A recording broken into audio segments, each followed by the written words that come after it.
14ನೇ ತಾರೀಕು ಮಕ್ಕಳ ದಿನಾಚರಣೆ ಅಂಗವಾಗಿ ಜವಾಹರ್ಲಾಲ್ ನೆಹರು ಅವರ ಹುಟ್ಟುಹಬ್ಬದ ಅಂಗವಾಗಿ ನಾವೇನು ನಮ್ಮ ದೇಶದೊಳಗೆ ಮಕ್ಕಳ ದಿನಾಚರಣೆ ಅಂಥೇಳಿ ಆಚರಣೆಯನ್ನು ಮಾಡ್ತೀವಿ. ಮೊಟ್ಟ ಮೊದಲ ಬಾರಿಗೆ ಇಡೀ ಇತಿಹಾಸದಲ್ಲಿ parents teacher mega parents teacher meeting ನಾನು ನವಂಬರ್ 1 ನಾನು ಹೇಳಿದ್ದೆ. ಈಗ 14ನೇ ತಾರೀಕು ಮಾನ್ಯ ಮುಖ್ಯಮಂತ್ರಿಗಳು ಅದನ್ನ ಉದ್ಘಾಟನೆಯನ್ನು ಮಾಡ್ತಾ ಇದ್ದಾರೆ. ಭಾಳ ಸಂತೋಷ ಆಗುತ್ತೆ. ಈಗ ತಾನೇ ನಾನು ಎಲ್ಲ SDMC ಅವ್ರ ಜೊತೆಗೆ VC ಮಾಡ್ಕೊಂಡು ಬಂದೆ. ಸಾಕಷ್ಟು ಜನರು ಪಾರ್ಟಿಸಿಪೇಟ್ ಮಾಡಿದರು, ಒಳ್ಳೆ ರಿಯಾಕ್ಷನ್ನು ಕೊಟ್ಟಿದ್ದಾರೆ. ಅವರೆಲ್ಲರೂ ಕೂಡ ಇದು ಫಸ್ಟ್ ಟೈಮ್ ಆಗ್ತಾ ಇರೋದು ಒಳ್ಳೆಯದು ಅಂಥೇಳಿ. ಯಾಕೆಂದರೆ ಮಕ್ಕಳ ಬಗ್ಗೆ ಏನಾಗಿದೆ, ಇಲ್ಲಿ ತಂದೆ ತಾಯಿಯವರು ಕೂಡ ಅಷ್ಟೊಂದು ಜವಾಬ್ದಾರಿಯನ್ನು ತಗೊಂಡಿಲ್ಲ. ಅಲ್ಲಿ ಮಕ್ಕಳನ್ನ ಶಾಲೆಗೆ ಕಳಿಸ್ಬಿಡ್ತಾರೆ.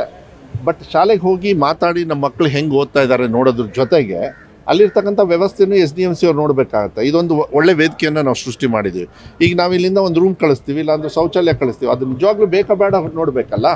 ಅದನ್ನು ವ್ಯವಸ್ಥೆಯನ್ನು ನಮಗೂ ತಿಳುವಳಿಕೆ ಬರ್ತಕ್ಕಂಥದ್ದು ಮತ್ತು ನಮ್ಮ ಅಧಿಕಾರಿಗಳು ಕೂಡ ಒಂದು ಹತೋಟಿಯಲ್ಲಿ ಇರ್ತಕ್ಕಂಥ ಒಂದು ವ್ಯವಸ್ಥೆಯನ್ನು ಸೃಷ್ಟಿ ಮಾಡೋದಕ್ಕೆ ತಂದೆ ತಾಯಿಯವ್ರಿಗೂ ಕೂಡ ಅವತ್ತು ಮಿಡ್ ಡೇ ಮೀಲ್ಸ್ ನಾವೇನು ಕೊಡ್ತೀವಿ ಅದ್ರ ಜೊತೆಗೆ ಅವ್ರ ಊಟದ ವ್ಯವಸ್ಥೆ ಜೊತೆಗೆ ನಮ್ಮ ಶಾಲೆಯಲ್ಲಿ ನಮ್ಮ ಮಕ್ಕಳಿಗೆ ಈ ಥರ ಕಾರ್ಯಕ್ರಮ ಕೊಡ್ತಾಯಿದ್ದೀವಿ. LKG UKG ಈ ಥರ, ಪ್ರೈಮರಿ ಸ್ಕೂಲಿಗೆ ಹೈಸ್ಕೂಲಿಗೇನು ಮತ್ತು SSLC ಅವ್ರಿಗೇನು ಏನೇನು ಕಾರ್ಯಕ್ರಮ ಮಾಡ್ತಾಯಿದ್ದೀವಿ. ಅತಿ ಶಿಕ್ಷಕರನ್ನು ಫುಲ್ ಕೊಟ್ಟಿದ್ದೀವಿ, ಪರ್ಮನೆಂಟ್ ಟೀಚರ್ಸ್ನ ಮುಂದೆ ತೊಗೋತಾ ಇದ್ದೀವಿ. ಮತ್ತು ಮಕ್ಕಳಿಗೆ ಹೆಂಗೆ ಇದು ಮಾಡಬೇಕು, ನಮ್ಮ ಶಾಲೆ ನಮ್ಮ ಜವಾಬ್ದಾರಿಯಲ್ಲಿ ಅದ್ಭುತವಾಗಿ ಓಲ್ಡ್ ಸ್ಟೂಡೆಂಟ್ಸ್ ಅಸೋಸಿಯೇಷನು ಬೇರೆಯವರೆಲ್ಲರೂ ಕೂಡ ಸಹಕಾರ ಮಾಡ್ತಾಯಿದ್ದಾರೆ. ಹಣದ ವ್ಯವಸ್ಥೆನೇ ಮಾಡ್ತಾಯಿದ್ದಾರೆ. ವ್ಯವಸ್ಥೆಯನ್ನು ಕೊಡೋದು, ದುಡ್ಡು ಕೊಡಲ್ಲ, ವ್ಯವಸ್ಥೆಯನ್ನು ಮಾಡ್ತಾರೆ. ಇದೆಲ್ಲದು ಚರ್ಚೆ ಆದಾಗ ಗುಣಾತ್ಮಕವಾಗಿರ್ತಕ್ಕಂಥ ಶಿಕ್ಷಣವನ್ನು ಕೊಡೋದ್ರ ಜೊತೆಗೆ ನಾವು ವ್ಯವಸ್ಥೆನೂ ಕೂಡ ಒಳ್ಳೆ ರೀತಿಯಲ್ಲಿ ಇನ್ಫ್ರಾಸ್ಟ್ರಕ್ಚರ್ ಕೊಡ್ಬೋದು. ಇತಿಹಾಸದಲ್ಲೇ ನಾನು ಹೇಳಿದೆ 7-8 ವರ್ಷಕ್ಕೆ ಬರೀ ಒಂದು 300 ಚಿಲ್ಲರೆ KPS ಇತ್ತು. ಈಗ ಮೈನಾರಿಟಿಯವ್ರದ್ದು ಸೇರಿಸಿ ಸುಮಾರು 900 ಕರ್ನಾಟಕ ಪಬ್ಲಿಕ್ ಶಾಲೆಗಳನ್ನು ಮಾಡ್ತಕ್ಕಂಥದ್ದು. ಮತ್ತು ಭಾಳ ಮುಖ್ಯವಾಗಿ ಯಾವತ್ತೂ ಅಷ್ಟೇ ನಾವು ಅಡ್ಮಿಷನ್ ಯಾವಾಗ ಸ್ಟಾರ್ಟ್ ಮಾಡ್ತೀವಿ ಕಾಯ್ತೀವಿ. ನಾವು ಯಾವಾಗ ಸ್ಟಾರ್ಟ್ ಮಾಡೋದೇ ಇಲ್ಲ ನಮ್ಮ ಕಡೆಗೆ. ನವಂಬರ್ 14ನೇ ತಾರೀಕಿಂದನೇ 2026ಕ್ಕೆ ಅಡ್ಮಿಷನ್ ಆಂದೋಲನ ಸ್ಟಾರ್ಟು. 26ನೇ ಸಾಮಾನ್ಯ ಮುಖ್ಯಮಂತ್ರಿಗಳ ಕೈಯಲ್ಲೇ ನಾವು ಶುರು ಮಾಡ್ತಾಯಿದ್ದೀವಿ. ಅವಾಗ ಹೇಳ್ತಾರೆ ಯಾಕೆ ನಮ್ಮ ಮಕ್ಕಳನ್ನ ಶಾಲೆಗೆ ಸೇರಿಸಿ ಕಂಪ್ಯೂಟರ್ ಹೇಳ್ಕೊಡ್ತೀವಿ, ಮತ್ತು ಒಳ್ಳೆ ರೀತಿಯಲ್ಲಿ ಸ್ಕಿಲ್ ಡೆವಲಪ್ಮೆಂಟ್ ಹೇಳ್ಕೊಡ್ತೀವಿ, ಒಳ್ಳೆ ಶಿಕ್ಷಕರು ಇರ್ತಾರೆ.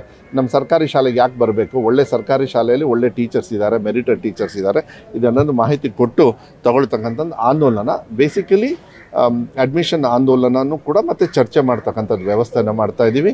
ಇದನ್ನು ಮಾನ್ಯ ಮುಖ್ಯಮಂತ್ರಿಗಳು ಬೆಂಗಳೂರಲ್ಲೇ ಉದ್ಘಾಟನೆ ಮಾಡ್ತಾರೆ.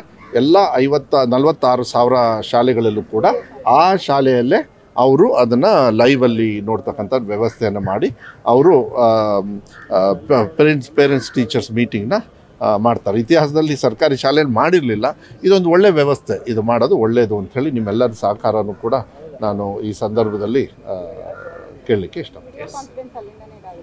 CM ಅವ್ರು ಮಾಡೋದನ್ನ ಎಲ್ಲೆಲ್ಲಿದೆ ಎಲ್ಲ ಕಡೆನೂ ಅಷ್ಟೇ, ಎಲ್ಲ ಕಡೆನೂ ಇದೆ ಕಂಪ್ಯೂಟರ್ ಹೆಚ್ಚು ಕಮ್ಮಿ. ಇನ್ನು ಕಡೆನೂ ಬೇರೆ ಕಡೆನೂ ಕೊಡ್ತಕ್ಕಂಥ ವ್ಯವಸ್ಥೆನ ನಾವೀಗ ಮಾಡ್ತಾಯಿದ್ದೀವಿ. ಮುಂದಿನ ಬಜೆಟಿಗೆ ಹೆಚ್ಚು ಕಮ್ಮಿ ಆಲ್ಮೋಸ್ಟ್ ಆಲ್ ದ ಸ್ಕೂಲ್ಸಲ್ಲಿ ಒಂದು ಹಂತಕ್ಕೆ ತರ್ತೀವಿ ಕಂಪ್ಯೂಟರೈಸೇಷನ್. Thank you.